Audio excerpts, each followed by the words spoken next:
Queria falar aqui sobre um assunto que eu, no ano passado, fiz uma consulta popular sobre o uso das sacolinhas plásticas aqui no município. E essa consulta eu fiz por um bom período, percorri a cidade, falei com os comerciantes, com as pessoas na rua. E hoje eu quero aqui apresentar o resultado dessa consulta. Foram 468 pessoas que votaram, 330 são contrários ao projeto de lei e 138 favoráveis ao projeto da sacolinha. Isso casa um pouco com a do Vale Paraibano, que também deu por volta de 70% contrário, 66%, e sim 25%. Então é um pouco da amostra desse trabalho que a gente tem feito, de percorrer as ruas, de conversar com a população, para saber o que ela pensa sobre os projetos que são colocados aqui na casa. Certamente isso vai me orientar a votar o projeto que, se porventura vier à pauta, mas eu acho que a grande questão é como a gente usa as sacolinhas, assim como a gente usa o canudinho, assim como a gente usa o petróleo, assim como a gente usa tantas coisas que fazem mal, que causam dano ao meio ambiente. E eu ouvi muito das pessoas que precisa ter consciência, né? Aonde jogar a sacolinha, aonde jogar o canudinho, aonde descartar os utensílios que você usa, aonde descartar o lixo produzido na sua casa. Isso é o que mais as pessoas me falaram, né? E não sei se o caminho é a proibição, né? Porque se a gente for proibir tudo que faz mal ao meio ambiente, primeira coisa que a gente tem que fazer é o que o vereador Lucimar está falando aqui, né? Mas é proibir, por exemplo, o consumo de gasolina, porque o que gera de dano ao meio ambiente, de óleo diesel, né? Na verdade, o que a gente tem que fazer é construir projetos que sejam alternativa. Está aí o carro elétrico, né? Precisa investir no carro elétrico para ter menos combustível. Nós precisamos investir também na indústria que recupera o lixo. A Alemanha, por exemplo, é o país que mais detém tecnologia na questão do lixo. Hoje, a empresa alemã, na área de reciclagem de lixo, é a que mais cresce, é a que mais gera tecnologia com relação ao lixo. Então, mais do que produzir, nós precisamos saber como reutilizar o lixo.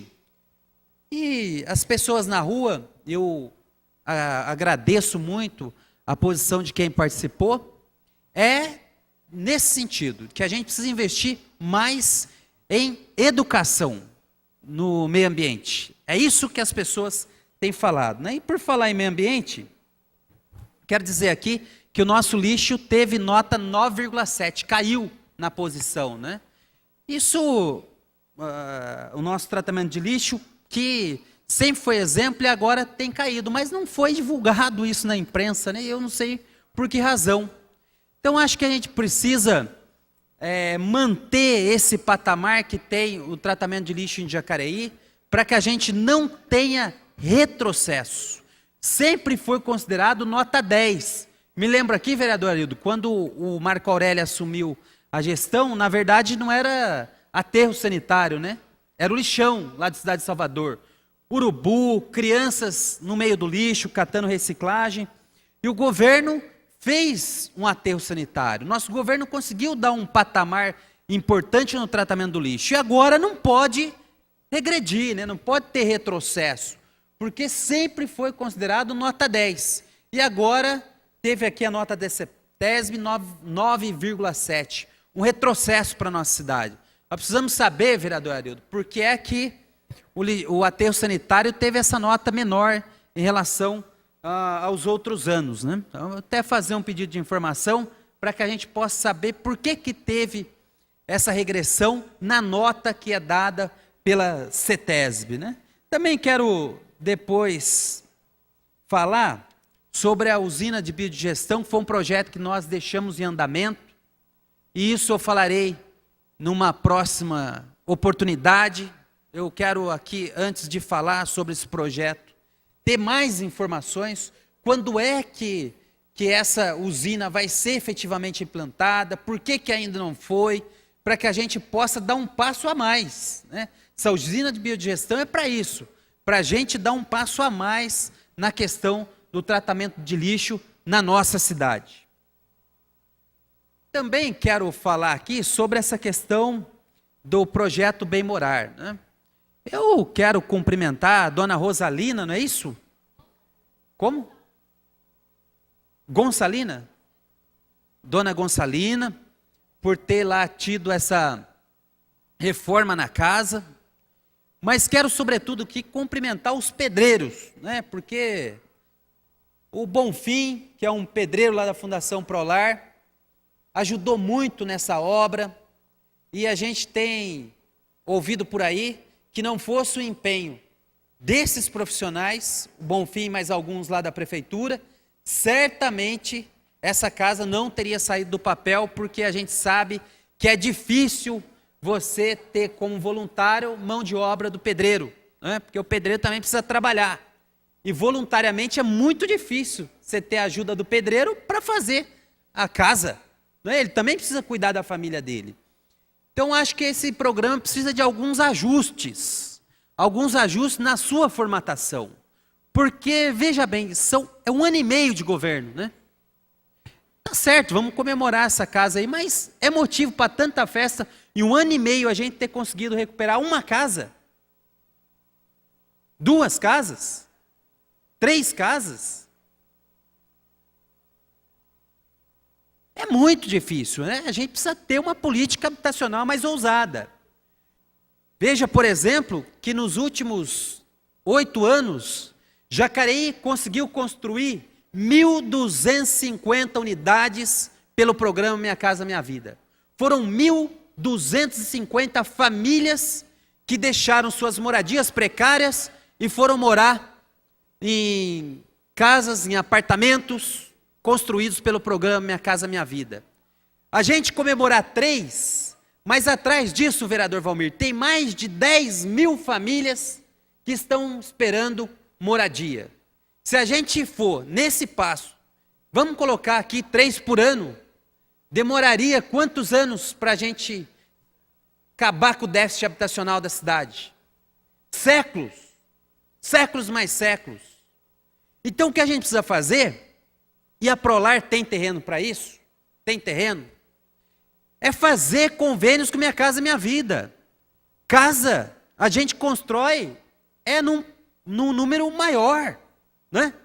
Condomínios, a gente tentar construir casas num volume maior, porque senão, gente, nós não podemos resumir a política habitacional de Jacareí, não podemos ficar satisfeitos em reformar 3 unidades por 1 ano e meio de governo.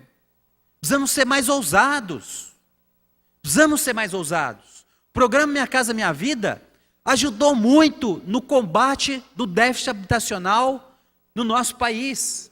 E Jacareí não pode parar com esse processo. O prefeito anterior construiu 1.250, que o próximo construa 2.000, 3.000. É assim que nós vamos melhorar o déficit habitacional da cidade. Agora, se for nesse andar de 3 por ano, sinceramente, não pode ser considerado um programa. Não pode ser considerado seriamente uma política habitacional. Não pode. Não pode. Se você for pegar 3 unidades com relação ao que tem para ser feito, é insignificante. É como fosse uma gotinha no oceano. Não, precisa ser mais ousado, precisa fazer convênios, precisa colocar o Pires lá em Brasília, no Ministério das Cidades, perante o governo do Estado, na CDHU, precisamos construir, acima de 1.000, acima de 2.000 moradias, para que a gente possa fazer andar a fila da habitação. É o que eu tenho ouvido muito aí. Dizem que, eu não vou regularizar, por exemplo, a área do Lagoa Azul, lá ao lado, que foi ocupada. Não é isso que a gente tem ouvido? Porque precisa respeitar a fila da Prolar. É fácil respeitar a fila, não anda? Se a gente não conseguir dar moradia, a fila vai continuar do mesmo tamanho. E 2, 3 moradias, sinceramente, não pode ser considerado como uma política pública habitacional. Então eu quero deixar aqui, como foi falado nessa tribuna, que o vereador também é para sugerir. E a sugestão é, façam convênios com Minha Casa Minha Vida, façam convênios com a CDHU, para que a gente possa construir muitas unidades e assim conseguir combater o déficit habitacional do nosso município. Sabe por quê? Uma das coisas que mais geram déficit habitacional é o desemprego. No nosso país, não foi só Minha Casa Minha Vida que ajudou a combater o déficit habitacional. Muito pelo contrário, é um emprego, é as pessoas também poder ter condição de fazer um bom financiamento na Caixa, de poder dar uma entradinha, comprar o seu imóvel. Quantos não conseguiram fazer isso durante os governos anteriores, especialmente no governo Lula e governo Dilma? Podia ir lá, comprar uma casinha, dar uma entrada e pagar a sua casinha? Muitas casas, muitas famílias saíram do aluguel para comprar o seu imóvel próprio por meio desse programa. E agora, o que a gente precisa fazer é continuar a construção de moradias pelo Minha Casa Minha Vida. Portanto, quero deixar aqui esse recado, que a gente seja mais ousado na política habitacional do município de Jacareí.